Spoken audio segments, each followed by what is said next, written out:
another edition of the Wrestling Underground Podcast. It feels like it's been months since our last show, but it hasn't been. It's only been like 5 days. I am back from an excursion into Iowa.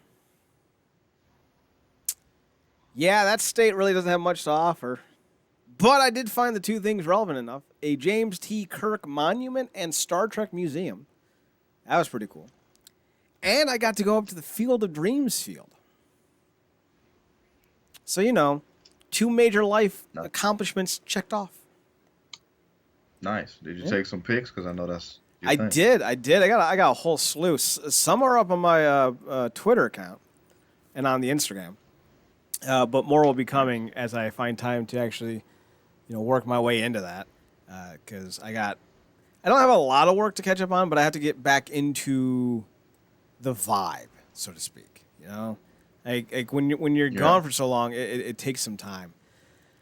That being said, the other thing I want to point out is don't ever make long distance drives when you're having to readjust your sleep schedule. Because I was so hopped up on caffeine to go 7+ hours one way and 7+ hours the other way that I didn't sleep much when I was in Iowa, and then I didn't get much sleep, before I went, and then when I got home, man, I could have slept for 2 fucking days in a row. Yeah. It was a thing, man. It was absolutely a thing. Yeah, I mean I hear that. Glad you made it back both ways safe, because that could have went the other way. Like you could have been hopped up one way and then crashed or something. In terms of like it just fading real quick while you're in the middle of driving somewhere. Oh, Marcus, there was times on the way back because I left at like 7 in the morning because I wanted to get back in time to do work for the Browns game, and there was like one point where I just like closed my eyes and I was like, no, don't. I like pulled right off to the next exit, drove right to a BP, walked in, grabbed like all the 5-hour energy, and I'm like, I'm taking these. Bye. You just see me in the fucking car pounding them all back.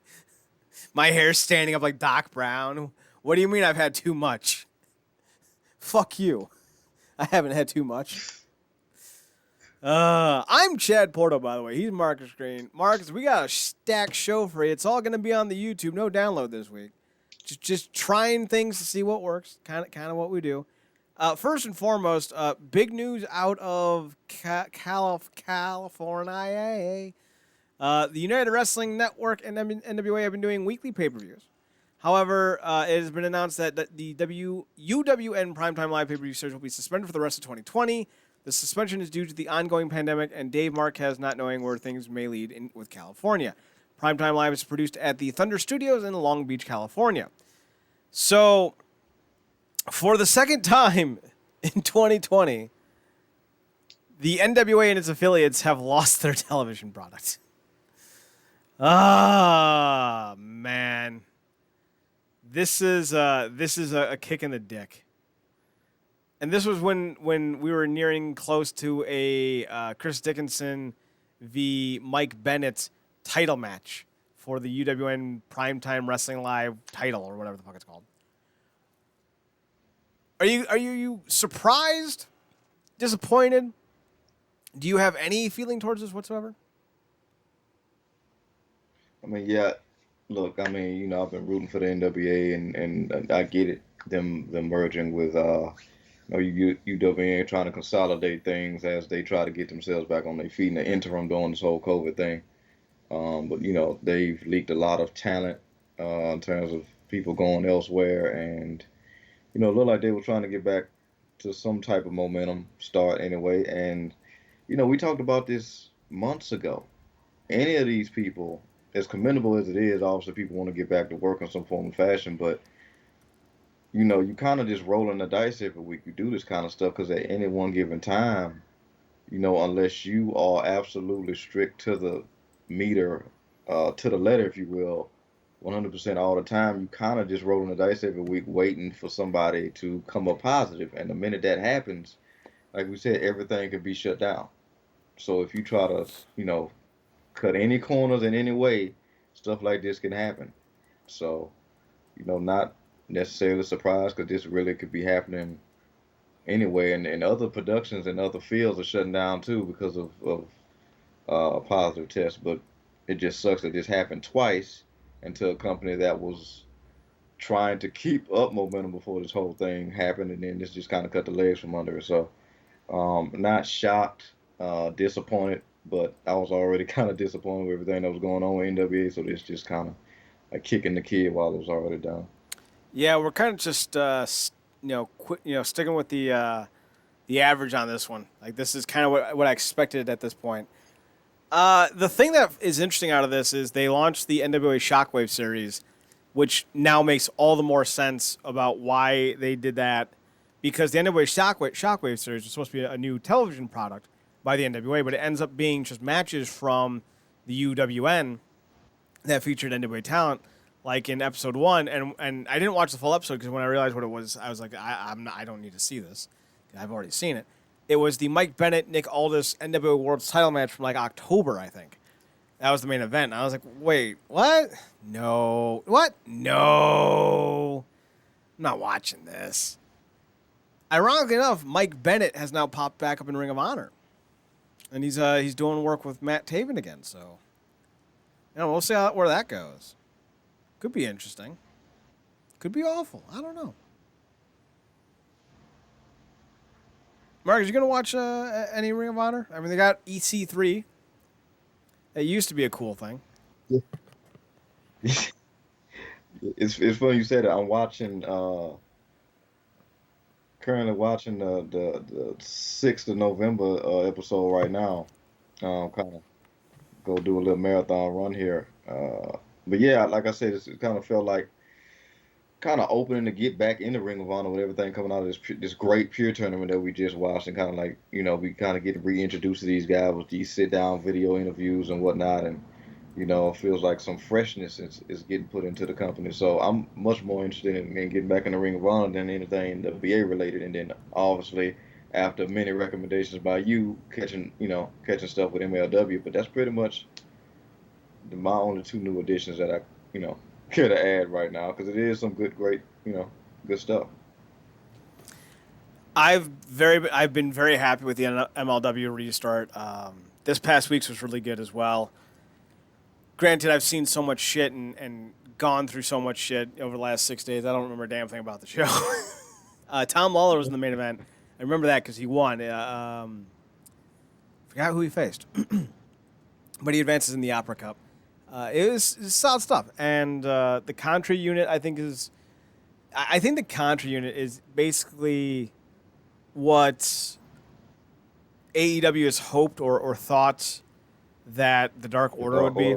Yeah, exactly. Yeah. Like the Contra unit has been great, and the guy who's like the manager of it, I forget the name in the unit escapes me, but he used to be known as the Sheik in the NWA, and him and Tim Storm had a little running feud for a little while, and I think Tim Storm actually defeated the Sheik for the NWA World Championship. So to see him managing, I want to call him Manu, that ain't right. Jacob Fatu. To see him managing Jacob Fatu, yeah. It's really cool. It's funny you mentioned that guy. He reminds me of like this unique mix of, in terms of aesthetic, James Mitchell and Conan. Yeah. That's accurate. He's a heck of a wrestler in his own right. He's very old school. I think he's like 44. So like he's probably not as active in the ring as he once was, but he can still go. So it'll be interesting to see what the Contra unit, because they're really building up this new big dude with the mask, and like who could it be? I mean, I wouldn't be surprised if it's like Eric Rowan at this point, because like that's kind of what happens when a guy gets on the indies. He's everywhere. But I'm interested, especially with Jacob Hammerstone being the number one contender for the title. I'm 100% down on down with the MLW at the moment. But Marcus, we have to talk about one of your favorites, Lio Rush, the man of the hour, or the Mothman, if you will. I got thoughts on his new look. If he's using that moth mask, I'm gonna be horrified. But he had a pretty dope video for the New Japan, and he looked like $1 million. Yeah. Do you think this is going to be Lio Rush's bounce back moment in his career? I'm hoping so. It looked like he had blended in some images that I've seen throughout certain aspects of certain some music videos he's put out, along with obviously his new aesthetic, if you will, in terms of hair and everything, and obviously bringing in that moth thing that he's always kind of had with his wrestling persona. So I feel like he's finding kind of blending all his creative aspects, that he's had with his growing character throughout his time in wrestling, and finally getting to kind of showcase that in a way that would be mostly led by him. And like I said, the video was really cool, and he always has come off as like a creative guy, so you can tell by his wrestling style and some of his moves. So I do think this can be, like you said, that kind of new breakthrough for him, if hopefully he's definitely in a mental space to be comfortable enough to kind of just go all out, because the talent's there, Mm-hmm. but sometimes your body and your mind could be two different places. So if he's synced up like that, sky's the limit for the kid. Well, I think who was it? ACH was having some big issues with his mental health a few months back, or maybe even longer than that. Yeah, But luckily, Lio Rush has more or less just been discontented with how he was being booked. So I have a feeling Leo is going to be in a better space mentally. Plus, he's got a big debut against who the hell is I can't think of his name. He's the MLW middleweight champion. Just his name is escaping me right now. He's going to be debuting against him in a title match. So yeah, Myron Reed. yeah. I knew it. I Who knew Chad it. I won't knew be I'd come to remembering. it. Who Chad won't be remembering or calling his name to give him any clout is his little sidekick. Oh my God. Yeah, let's do it. Man, you think Lio Rush is good? Me? Oh my God, I want to hurt him. I want to do things to Like, shut him up. that would offend the most biblical people. Chad just stomping somebody out random in the back. Shut up, Squints. He's basically Squints with a fucking diaper stash. Like, what is that? What's on your face? Don't say it's hair, because I don't believe you. Did you put glue on? Is that pubes and you put pubes on your lip with glue? Because I believe that. What is that? Oh, if you can't grow facial hair, man, just don't try. Like, there's no shame in not being able to. But I will mock you relentlessly if you can't and then you still try. What are you doing, kid? I'm hoping Lio Rush wins. And I'm hoping he smacks that dude in the face. Fuck, kicks him in the face. Like, bam! Your creepy 60s porn stash ain't working. Sorry, kid. All right, let's talk some War Games, because I'm confused as to why this is a thing still. We have 2 War Games matches coming up this weekend, I think. That's what I was so I do snow removal in the winter for people who don't know. It's a nice way to get a little extra money. So I knew I had to go out twice today.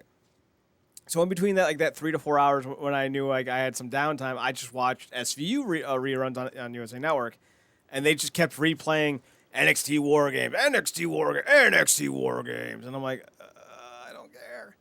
So I looked up the card just to see who's in it. Leon Ruff is taking on Johnny Gargano and Damian Priest for the NXT North American Championship. Leon Ruff's fiance is gorgeous. Dexter Lumis is taking on Cameron Grimes in a TNA strap match. Just a strap match. You guys do know that that's Sam Shaw and fucking Trevor Lee, right? I'm throwing that there. Then we have 2 War Games matches for some reason. Marcus, I think it's probably likely the women. Yeah, obviously the women, and we know that the men is Undisputed Era and Pat McAfee and friends. Because Tony Storm just recently turned heel on Ember Moon. So the women's team is Shotzi Blackheart, love me some Shotzi. Ember Moon, love me some Ember.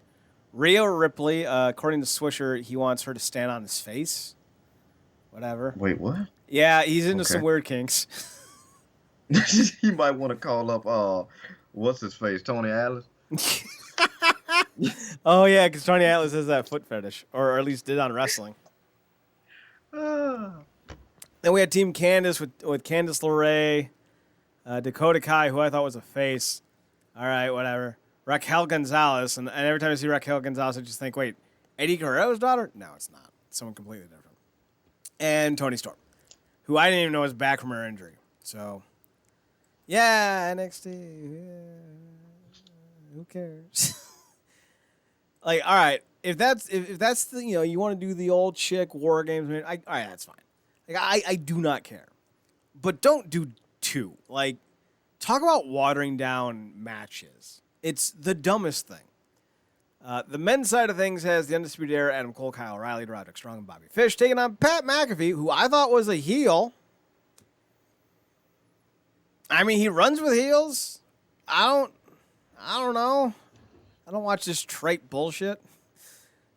Pete Dunne, Danny Burch, and Oni Lorcan. What's that? Yeah. What gave you the impression he was face? Because he is a heel. They're taking on the Undisputed Era, and I thought they were heels? No, Pat McAfee came in and was 100% cuntacular to Adam Cole. So they basically ended up turning the Undisputed Era into the faces in this scenario because Pete Dunne turned and Only Lorcan and Danny Burch turned on who did they end up taking out? Yeah, they took out basically Red Dragon to set themselves up to have a title match and play like they was friends. But yeah, so all those guys turned and joined Cunt McAfee.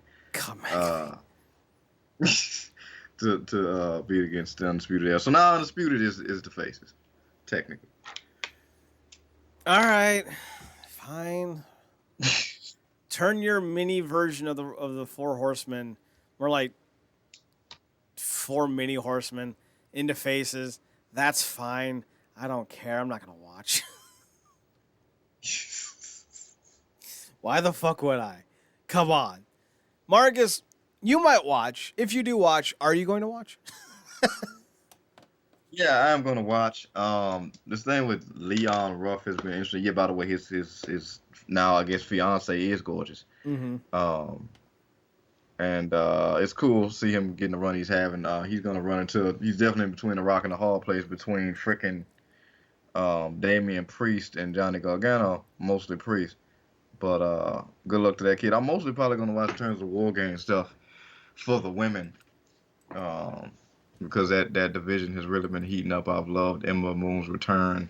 Dakota Kai to echo the sentiments of Swish has been really doing some good stuff, and Gonzalez along with her. So it's gonna be interesting to see. I think to me, on paper, they look to have a better match. Because why the freak is McAfee even in the match? What is he gonna do? Like a bunch of low blows? He has no ability. He's gonna punt people, Marcus. He's gonna punt him in the head.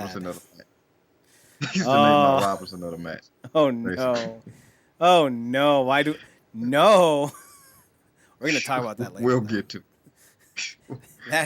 that. But yeah, I'm gonna check it out. NXT has been interesting in some aspects. I mean, obviously they don't have to do much to be better than what we're getting from Raw and SmackDown, but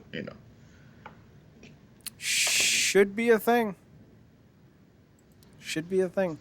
By the by, I hope you guys all realize the photo on the screen is from Matthew Broderick's 1980-something version, or not version, but film War Games.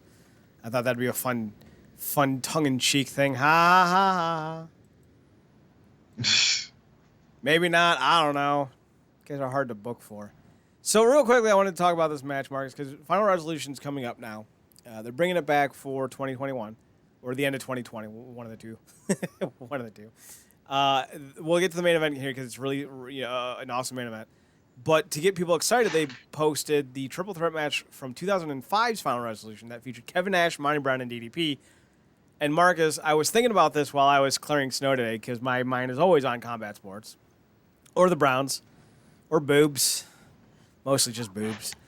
And I was thinking to myself, TNA, and this isn't meant as a slight, but more just an acknowledgement, TNA has really kind of lost a big chunk of their base. Because there was a time when you could get wrestling action figures and video games, and you could go to your 7-Elevens and get cups, special marketed cups, and all that. And now it's like you're lucky if you get new shirts, which anyone can make now. Like, so inexpensive. So it was kind of just one of those things. Like, I had that epiphany, and seeing this match really brought back the realization that this company used to be a lot bigger than it was, and it makes me sad. But it also makes me nostalgic because 2005, man, 2006, those were good years for TNA. Specifically for this match, Marcus, have you ever seen it, Nash, DDP, and Monty Brown? No, and I hadn't even never known about the match at all until you actually had brought it up because it's oddly enough when it goes to those TNA Classic, I tried to stay away from a lot of things with Kevin Nash in it.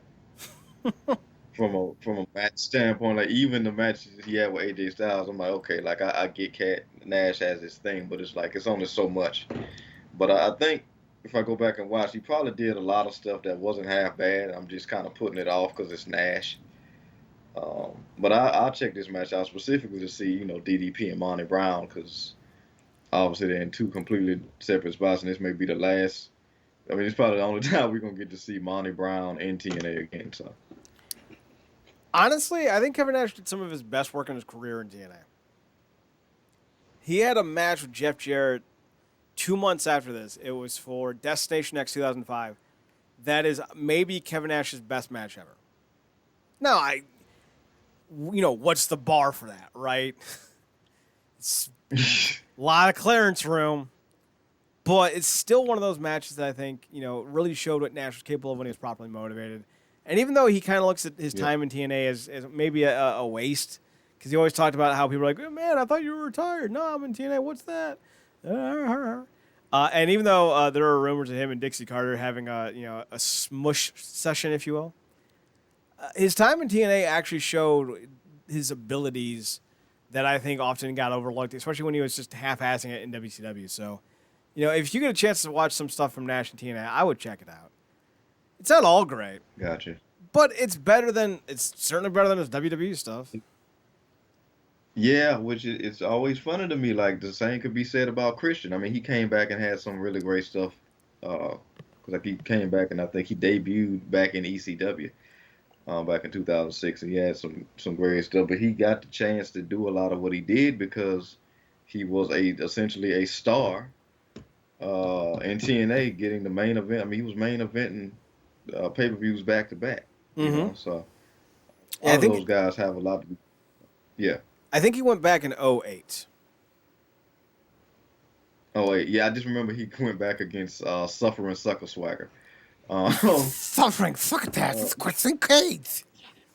Reggie, it's Christian Cage. What are you going to do?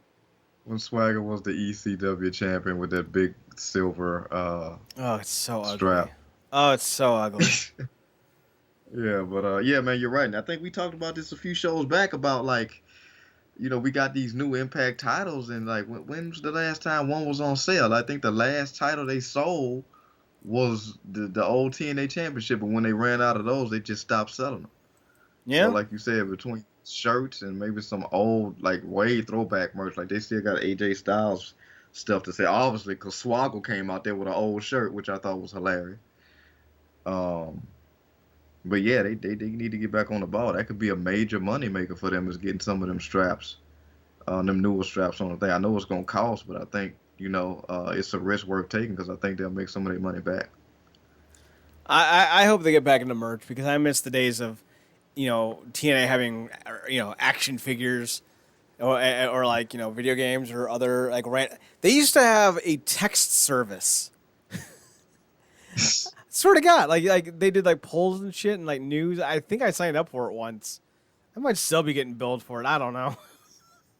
Hilarious, but I mean it's funny we bring up those two things because now obviously AEW is both in action figure and a video game thing. Yeah. And going back to the Nash thing, it's hilarious because today apparently Kurt Angle put out like a main event Mafia tweet. Interesting. Yeah, kind of just acknowledging the time with that. So that's real interesting. But hopefully, man, somebody brings that up, shoots something at Gon Callis, freaking Scott Demore on Twitter, like, could y'all sell something other than shirts that y'all could have got people to make off Teespring? That's the hope, you know. Speaking of Scott Steiner, real quick, his nephew, I think his name's Baron. That doesn't sound right. Boris? No, that ain't right. His son is his nephew is apparently training to be a pro wrestler now. Nice, nice, man. Get to, hopefully you can follow in his uncle's footsteps minus the chest tattoo. Yeah, Bronson, that's his name. I didn't even finish looking it up. It's Bronson Steiner, the son of Rick Steiner. He was actually on the Baltimore Ravens practice squad for a few weeks this year. And he had a WWE tryout. He's 23 years old, 6 foot tall, 230 pounds. And I'm telling you, he looks like a Steiner. He's jacked to the goddamn gills. And he's one hell of an athlete, too. So if he does end up making that transition to pro wrestling, ooh boy, it's going to be a thing. I can't wait to see it. Speaking of things that I can't wait to see, apparently, Marcus, you spoke very highly of the We Nominal one taking on Ethan Page. What made you enjoy that segment so much? It was like Venom. It wasn't good, but damn it if I didn't enjoy it. It wasn't good because they gonna always get me. Like, when the last time you heard "Get Ready to Fly" in an Impact arena? And he came out with the whole outfit and everything, and I was like, you know what, this is. If anything, like, this is, I'm like, you know what, I could shape this in my mind as a way to mock um a potential racist redneck. Like how they used to do, like, because Goldberg, like, what, hated